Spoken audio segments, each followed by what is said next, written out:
Hi, boys and girls. I have a really fun, easy, and simple but refreshing cooking activity for us. Let's get started together. And it focuses on the most popular summer fruit slash vegetable, and I'll tell you why in a minute. Today, we are going to make an easy and simple yet refreshing watermelon sorbet. And it's perfect for the upcoming summer season. Here are a few fun facts about watermelon. Did you know that you can eat the entire watermelon, including the rinds? In fact, they are full of lots of nutrients. Also, did you know that a watermelon is a fruit and a vegetable? I never knew that. And we all know that watermelon is filled with a lot of liquid and water. So it's no shock that where watermelon has gotten its name. A watermelon is 92% water. These are all a couple of fun facts I wanted to share with you. To get started, you will need to cube up a fresh watermelon and then place it in your freezer in a Tupperware or airtight container so it freezes and becomes solid, like an ice cube. Okay, so boys and girls, it's been a few hours, actually more than a few hours, and our chopped watermelon is very frozen. As you can see, there's so much liquid and water, and watermelon just froze together like a block. And once this is blended, this is what's going to give us our nice sorbet texture. So it's like kind of ice cubes, and then it's got some fibrous parts to it. So you're going to want your frozen watermelon, and you're going to want, you have to blend with the liquid. So I have some orange juice here from an orange. Okay, so we have a couple different colors here, which is nice. We have our red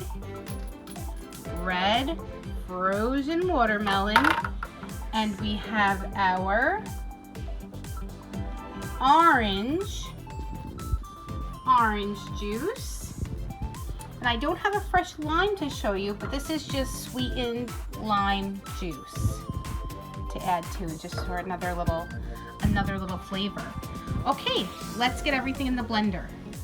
Okay, our frozen watermelon chunks are in the blender, ready to get swirled up with our other ingredients. It's time for the orange juice. Let's get our liquid. That's important when blending. All right, let's make this interactive. Okay, pretend you are pouring the orange juice in with me. Ready? Here we go. 1, 2, 3. Pour the orange juice. All right, every last drop. That's great. And now you don't have to, if you've got a little bit of lime juice. Here it goes. 1, 2, 3. Just a splash. All right, now for the fun part. Okay, boys and girls, the top is on our blender, and as you know, we've done cooking in our class with Miss Bryna many times. Having your top on while blending, right, or using a food processor is very important. And usually, right, when we're all together in school, we have our device hooked up to a switch interface. This way we can use the switch and you guys are in control of the blending. I know that's obviously really hard right now with virtual learning, but let's make this as interactive as possible. I have this button here, which could look like the switch, and I want you to touch the screen or wherever you're looking and help me start this blender. Are we ready? I know a lot of you love to cook and you miss cooking. Here is our blender, okay, and our frozen watermelon and orange juice and a little splash of sweet and lime juice. It's all in there. Now I need your help. Okay, here's the power button. 1, 2, 3. You see our light. And hear that noise, let's do this together. Here's the button, okay? So I want you to touch it and then you're gonna help me start the blender. Here we go. Okay, I want you to try to touch the screen. Pretend this is the switch. 1, 2, 3. Touch the switch so that I can touch the button. Go! All right.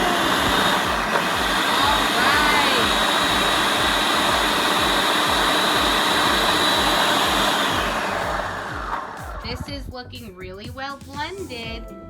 Now here's our pulse button, just in case there's any bigger chunks, which I think it's good blender, so I think we're pretty good. You can use this pulse button here, and ready, let's press it. Okay, raise your hand, make some noise, and move your arms around if you want to turn to press the button, touch the screen, and that's gonna help me start our blender. Here we go. 1, 2, 3, press and pulse. Great job. All right. It's looking great. Okay, I think we're good. Let's open up our blender and take a look. Hey, boys and girls, so I've taken the lid of our blender off with the blade out. And now I want you to see, remember our frozen cubes of watermelon has now turned into like a delicious, refreshing slush, kind of like a Slurpee, right? So now, but what we want to do is, we're not done yet. We want to take this slush-like consistency of our frozen watermelon and our orange juice and then just a dash of the lime juice, and we're going to put it in a container and put it in the freezer so we can scoop it out and it can be like a refreshing sorbet once it freezes. Okay, let's get that next step started. Okay, boys and girls, so we have emptied what's in our blender and placed it in a shallow glass container, and I smoothed it out. So now once we put it in the freezer and it gets nice and solid and frozen, we can take our ice cream scooper and scrape up a nice ball of refreshing, non-sugary, because it's all natural stuff, frozen sorbet. Let's stick it in the freezer. Okay, so then a couple of hours later, you take your watermelon sorbet out of the freezer and you can scoop it up with an ice cream scooper, and it looks something like this, kind of like an icy, or just a sorbet that you can scoop up and enjoy during the summer or any hot day, and it's so refreshing. I hope you enjoyed this video, and I can't wait to hear all about you and your families making something like watermelon sorbet soon for any hot summer days that are approaching. Have a great day.